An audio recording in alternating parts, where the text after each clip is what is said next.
দেখেন, এখন নির্বাচনের প্রস্তুতি আমাদের আমাদের গত কয়েকদিন আগে আমাদের প্রার্থী ঘোষণা হয়ে গেছে।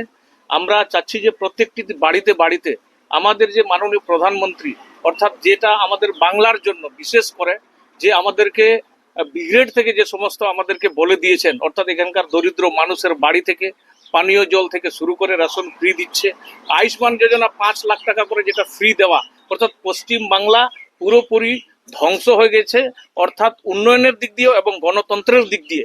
আজকে আমি অল্প কিছু, আমরা যে আজকে প্রচারে নামলাম, আমরা আজকে মানুষের সাড়া দেখে আমরা নিজেই বুঝতে পারতেছি না যে বাংলাকে বাঁচানোর জন্য প্রত্যেকটি জনগণ তৈরি হয়ে আছে বাংলাকে বাঁচাতে হবে বলে, এবং বাংলাকে ধ্বংস করা চলবে না।